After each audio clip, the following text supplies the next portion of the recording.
Bonjour, bienvenue dans Incorporer, le podcast qui va t'aider à plus habiter ton corps et à mieux vivre ta vie. Je m'appelle Olivia Chival, je suis psychiatre, formée en thérapie sensorimotrice, je suis professeure de yoga, je travaille beaucoup avec l'autocompassion, je m'intéresse à la psychologie bouddhiste. Bienvenue dans cet épisode, j'espère que tu vas bien. Je suis ravie que tu sois là avec moi pour passer un peu de temps ensemble. J'ai commencé ce podcast parce que j'ai envie de partager tous ces beaux outils que j'ai appris lors de mes formations sur mon chemin personnel. J'ai envie d'éveiller ta curiosité avec ces épisodes pour que tu puisses te rencontrer, pour que tu puisses trouver des clés, peut-être des pistes pour te mettre sur la route envers toi-même. Les anglophones, ils disent « hurt people ». En français, ça voudrait dire quelque chose comme « les personnes blessées vont blesser des personnes ». Et je suis convaincue que c'est le cas. Et si tout le monde sur cette terre pouvait faire des petits pas pour guérir leurs propres blessures, je suis sûre que ce monde pourrait être un meilleur monde, avec plus de bienveillance, où les êtres humains pouvaient être beaucoup moins dans la peur, dans la méfiance, dans la défense, où les personnes pourraient être plus ouvertes, plus détendues, plus dans la confiance, plus accueillants vers les autres, où les personnes pourraient voir justement que l'autre, quand il réagit d'une certaine façon, c'est pas parce qu'il est méchant, mais parce qu'il a ses propres blessures, qu'il n'a pas encore pu regarder et résoudre. Dans l'épisode d'aujourd'hui, j'ai envie de te parler d'un sujet, d'un thème que je trouve passionnant. Je me suis rendu compte là, surtout sur les dernières années, qu'à chaque fois qu'on est activé, qu'on a des émotions, des réactions peut-être un peu trop importantes, un peu décalées par rapport à la situation, à chaque fois qu'on vit ces conflits à l'intérieur, où on se sent un peu perdu, où on comprend pas trop, eh bien c'est des vieux trucs qui sont touchés et qui remontent.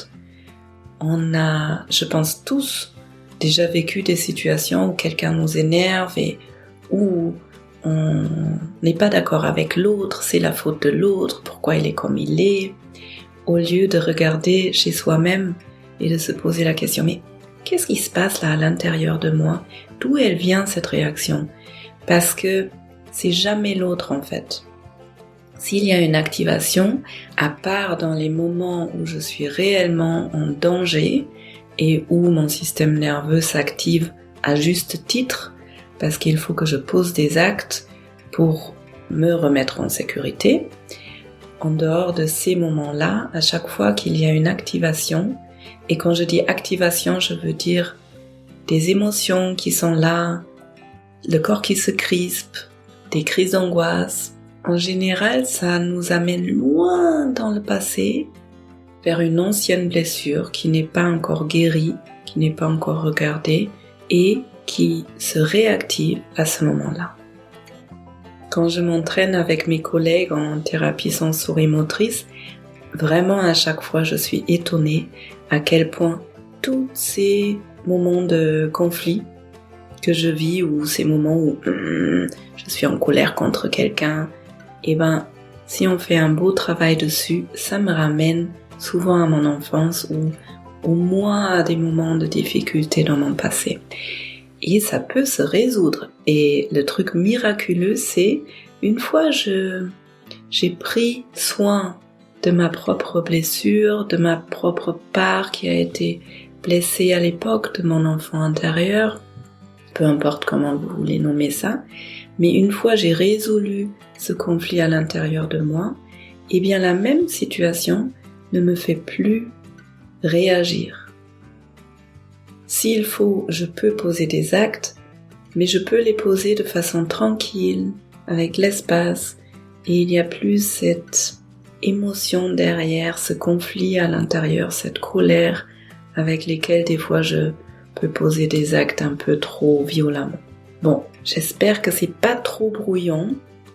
C'est vrai, c'est un sujet très très complexe et cet épisode, c'est un essai de ma part de vous amener un peu dans ce que ça peut être le travail en sensorimoteur, le travail avec son propre passé, le travail avec les blessures dans l'attachement. Il y a plein de façons de regarder ces situations, ces conflits intérieurs, et aujourd'hui j'ai envie de vous amener un peu dans ma façon de travailler avec. Donc je vous souhaite beaucoup de plaisir à écouter cet épisode et c'est parti.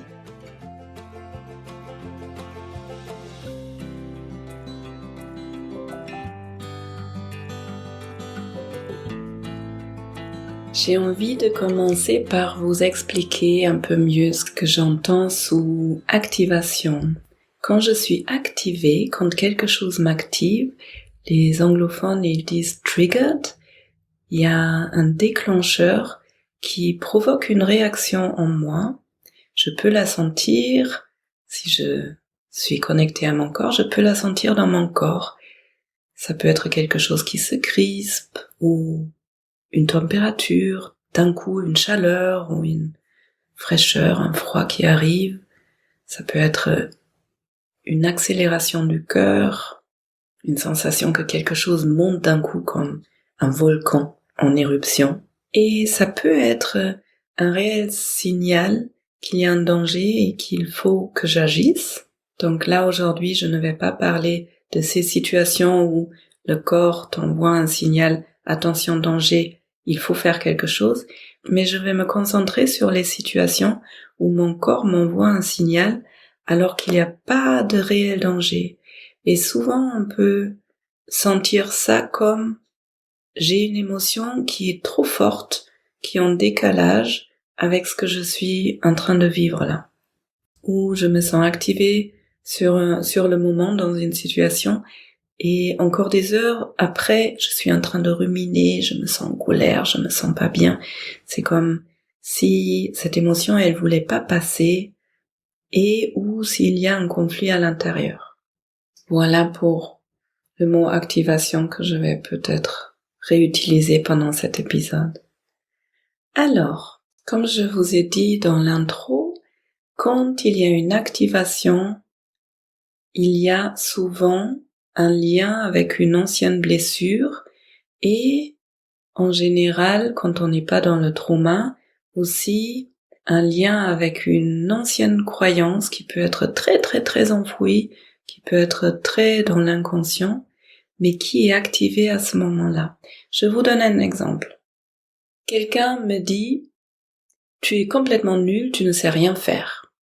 Admettons, je n'avais aucune blessure dans ce sens, je n'ai aucun doute que c'est faux ce que la personne me dit, il y aura zéro activation, je vais rester tranquille, à la limite je vais me dire mais qu'est-ce qu'elle a, cette personne, pour me dire un truc pareil, mais il va pas y avoir de colère, je vais pas me sentir agressée parce que naturellement je sens que ça ne m'appartient pas.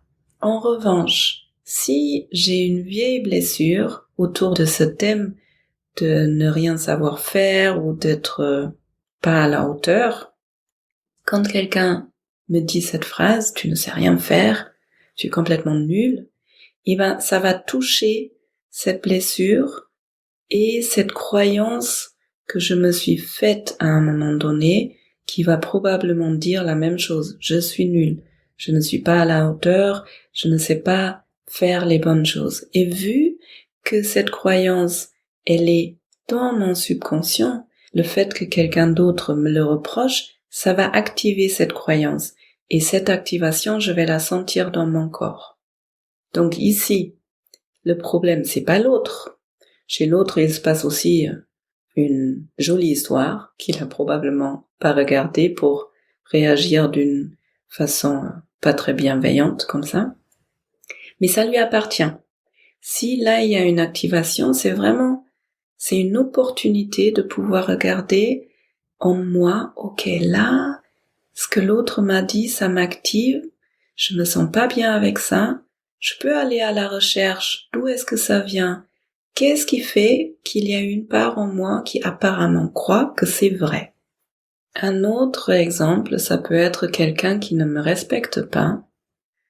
Donc, si je n'ai aucun thème, aucun problème, aucune blessure autour du respect, si j'ai toujours été respectée depuis ma naissance, quelqu'un ne me respecte pas dans ma vie d'adulte, ça va pas me parler.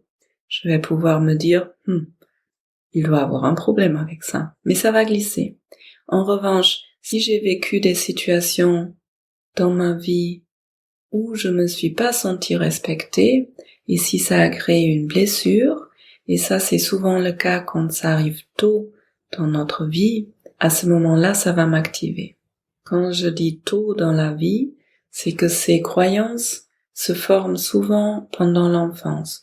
On a tous des blessures dans notre attachement avec nos parents. L'attachement, c'est le lien qu'on crée dans notre famille avec nos premières figures d'attachement, les figures parentales, les personnes qui étaient là pour nous élever. Donc on a tous vécu des blessures. Il n'y a pas de parents parfaits. Et en même temps, l'enfant a besoin des adultes pour survivre. Donc il va se créer des stratégies pour recevoir le plus d'amour possible, pour être le plus accepté possible, tout simplement parce que si il ne répond pas aux attentes des parents, il risque d'être rejeté et de mourir, si on résume ça comme ça. Et vu que l'enfant se forme par rapport aux attentes même inconscientes des parents, il y a certaines situations, l'enfant va comme se créer un plan du monde. Il va se créer son propre monde et ses propres règles. Et il peut y avoir des situations où, d'un coup, l'enfant va apprendre, si je ne fais pas ceci et cela, je ne suis pas aimé. Donc j'enregistre, il faut que je fasse ceci et cela, il faut que je sois comme ci ou comme ça pour être aimé. Et ça s'intègre dans la façon dont l'enfant voit le monde, comprend le monde, se construit, commence à fonctionner. Ce thème, il est vraiment très complexe. Ce que je vous raconte là, ça ne va jamais être complet. C'est juste des exemples. J'essaie de vous amener un peu dans ce monde super vaste. Et il y a aussi les situations quand on reprend les activations dans les ici et maintenant en tant qu'adulte. Des fois, je peux voir dans l'autre une part en moi que je n'accepte pas. Par exemple, si j'ai la croyance je n'ai pas le droit de me détendre, quand je vois quelqu'un qui est extrêmement zen ou très très détendu dans la vie, il est possible que ça m'énerve, que j'arrive pas à supporter les gens qui sont zen. Et là aussi, ça vaut le coup de se demander, au lieu de se dire, la personne c'est un grand feignant, il sert à rien, au lieu de tout projeter sur l'autre, ça vaut le coup de se poser la question, pourquoi cette personne m'énerve autant? Elle est super zen, elle est super détendue et ça me met super en colère. Et peut-être vous allez, en travaillant dessus, arriver à une croyance qui vous dit « je n'ai pas le droit de me détendre », tout simplement. Et peut-être il y a une part en vous qui a très très très envie d'être détendue, de pouvoir se détendre comme cette personne en face. Mais comme il y a au moins une autre partie qui lui interdit ça, je me l'autorise pas et ça m'énerve que d'autres se l'autorisent. En thérapie sensorimotrice, comment on fait? On pratique. Par exemple, là, quand je m'entraîne avec mes binômes, avec mes collègues, on part, c'est très rigolo, j'adore ça en fait, c'est un peu comme être explorateur. On y va avec beaucoup de curiosité et d'humilité aussi, et de bienveillance bien sûr envers soi et envers l'autre. Et ça se passe comme ça. On part d'une situation qui nous a activés. Donc je vais chercher, personnellement j'en ai toujours des situations qui m'activent, je vais chercher une situation là où je me suis sentie un peu énervée. Et ça peut être des toutes petites situations. Moi je vous parle d'énervement, mais ça peut être une autre émotion qui a été déclenchée. Donc ça peut être par exemple quelque chose comme j'étais dans une file d'attente et quelqu'un m'a doublé ou s'est mis devant moi et moi ça m'a activé à un tel point que quelques heures après j'ai encore pensé à ça ou j'ai dû mettre 20 minutes pour descendre de mon émotion. Donc on part d'une petite situation du quotidien comme ça et mon binôme, mon partenaire, mon collègue va m'accompagner à travers des questions, à travers l'observation de mon corps, l'observation de qu'est-ce que je dis, comment je dis les mots. Il va aussi me demander ce qui se passe dans mon corps et progressivement, il va pouvoir m'accompagner pour trouver l'origine de ce thème. Souvent, on arrive à des images, des souvenirs pendant l'enfance, des images qui sont vraiment, vraiment très, très, très lointains. Et ce qui est super intéressant, c'est qu'au final, c'est le corps qui nous amène. Il y a besoin de la parole, de cette interaction entre mon thérapeute, mon binôme et moi. Il me guide, mais au final, c'est mes sensations dans mon corps, c'est ma posture, c'est des images, des souvenirs, c'est des émotions. Au final, c'est mon corps qui va faire comme un pont et qui va relier ce qui se passe dans le ici et maintenant avec la situation qui a déclenché cette émotion pour la première fois.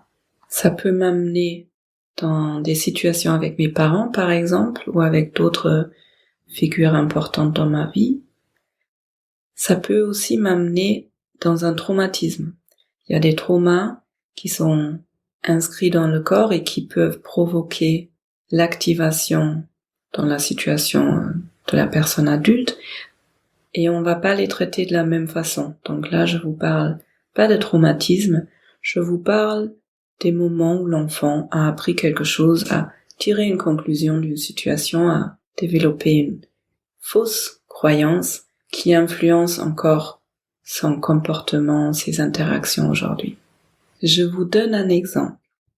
Imaginez-vous, il y a un enfant qui a grandi dans une famille où, je reprends le même exemple, où il n'était pas autorisé de se reposer ou de ne rien faire. Cette personne peut, en tant qu'adulte, c'est pas du tout linéaire, c'est pas forcément ça, mais ça peut donner une personne adulte qui est énervée quand elle voit des personnes qui sont complètement zen ou trop détendues. Cette personne a pu développer pendant son enfance dans cette famille où on ne pouvait pas se reposer la croyance « je n'ai pas le droit de me reposer ». Donc même si c'est très inconscient, cette croyance, elle va être tout le temps active.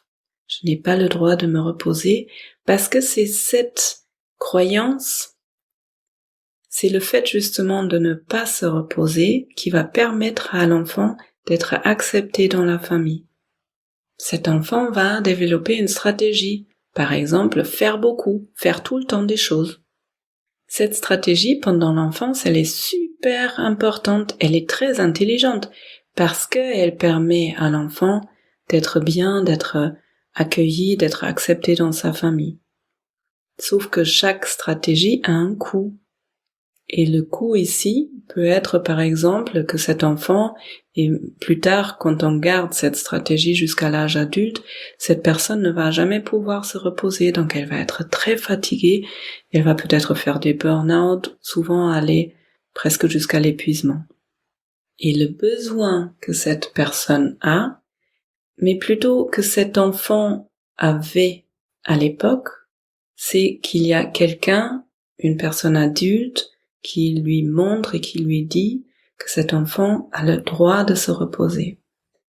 Pendant l'enfance, cet enfant avait besoin d'une personne adulte qui l'autorise à se reposer. Maintenant où la personne est adulte, elle n'a plus besoin d'un autre adulte qui lui dit, d'ailleurs ça peut provoquer une réaction justement quand quelqu'un dit à cette personne adulte, repose-toi, tu as besoin de te reposer. Dans ce cas-là aussi, ça peut provoquer des activations, parce que ça peut provoquer d'autres parts en elle qui viennent aussi de l'enfance et qui veulent lui interdire de se reposer. Donc, ça peut provoquer de l'énervement quand on va frontal et quand on dit à cette personne « repose-toi ». Ce qu'on fait en thérapie, c'est qu'on va travailler avec cet enfant qui est toujours présent à l'intérieur, avec l'enfant intérieur. Et c'est très très résumé, hein, mais à la fin, c'est la part adulte de la personne qui va autoriser à l'enfant intérieur de se reposer. Et ce qui est rigolo, ou peut-être rigolo, c'est pas le mot adapté, mais souvent on est attiré par ce qu'on ne s'autorise pas. Vous voyez ces couples, il y a une personne qui est incapable de se reposer et elle rencontre une personne qui est très détendue et ça peut être très très attirant de voir quelqu'un qui justement s'autorise à faire ce qu'on ne s'autorise pas. Et le truc c'est que quand ces deux se mettent ensemble, au départ je trouve ça très attirant que l'autre est capable d'être détendu, de prendre du temps. Et une fois cette phase de début de relation finie, souvent ça bascule et justement ce que j'ai trouvé attirant chez l'autre, ça commence à m'énerver à fond et je vais commencer à traiter l'autre comme un grand feignant parce que justement ça active cette part à l'intérieur. Peut-être vous avez déjà rencontré ça. Je vais vous donner un autre exemple. Admettons, il y a un enfant qui grandit dans une famille où on n'a pas le droit de montrer ses émotions. La croyance, ça va du coup être quelque chose comme « je n'ai pas le droit de montrer mes émotions, je dois tout garder en moi ». Et ça, par ailleurs, les stratégies, ça se sculpte dans le corps. Ça peut être une personne qui va être très contenue, où on voit qu'il n'y a pas de relâchement, l'énergie est vraiment gardée à l'intérieur. Et des fois, ça peut être même des personnes qui s'autorisent pas à respirer pleinement, qui ont des mouvements très contrôlés. La stratégie, c'est donc de garder tout à l'intérieur, physiquement, émotionnellement, de garder toutes les émotions à l'intérieur.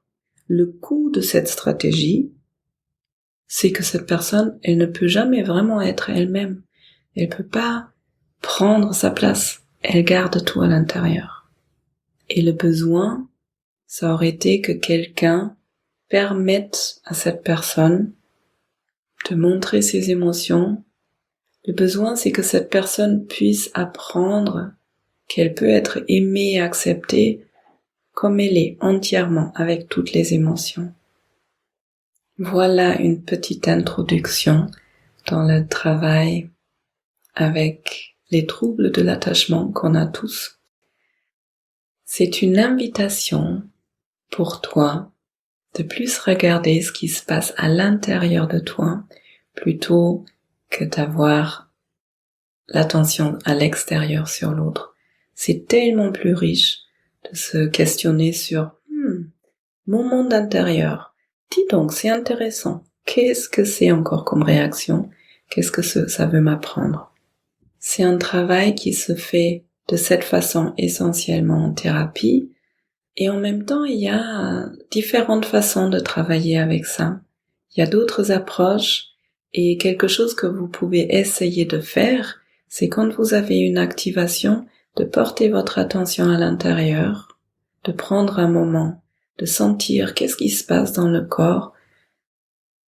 Si vous voulez de nommer l'endroit, la sensation, de prendre du temps, de rester avec et de voir aussi qu'est-ce qui veut venir avec ça.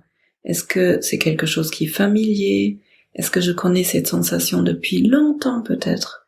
Vous questionnez, est-ce qu'il y a des émotions qui viennent avec? Peut-être il y a des images, peut-être des souvenirs. Et de commencer déjà à observer. Il y a peut-être des liens qui se créent. Peut-être il y a des besoins qui émergent et du coup vous pouvez nourrir ce besoin.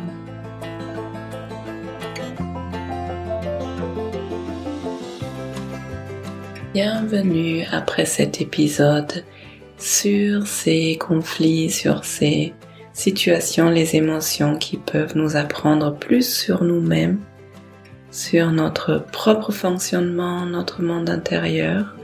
Et toi, comment tu sais qu'il y a une vieille partie en toi, ou plutôt une partie très jeune qui est activée, qui demande ton attention, et peut-être tu as même déjà d'autres techniques d'autres façons de faire pour comprendre ce qui se passe à l'intérieur de toi, n'hésite pas à les partager avec moi. D'ailleurs, ça m'intéresserait aussi de savoir si c'était compréhensible et si ça t'intéresse d'avoir des podcasts sur ce sujet-là. Bon, j'imagine que si tu m'entends là maintenant, c'est que tu as pu traverser cet épisode et qu'il y a quelque chose qui était compréhensible, mais en fait c'est tellement complexe que vraiment ça m'intéresserait d'avoir ton retour. Si mon travail te plaît, si tu trouves ça intéressant, il est toujours possible de partager cet épisode avec tes amis, ta famille, tes collègues. Tu peux partager cet épisode via les réseaux sociaux en story. Et pour aller un peu plus loin, il y a la possibilité aussi de s'inscrire dans ma newsletter, la lettre d'Olivia qui sort tous les premiers du mois. Et cette année, je vous présente dans cette lettre d'Olivia des approches et des personnes que je trouve passionnantes et inspirantes et qui apportent tous à bâtir, à construire, à agrandir ma sécurité intérieure. Voilà pour cette semaine. Je te souhaite une belle journée, une belle soirée. J'espère que tu te sens inspiré maintenant à plus observer avec bienveillance et avec curiosité ce monde à l'intérieur de toi qui est tellement riche et qui porte en soi ces grandes possibilités de guérison et d'évolution. À bientôt, prends bien soin de toi.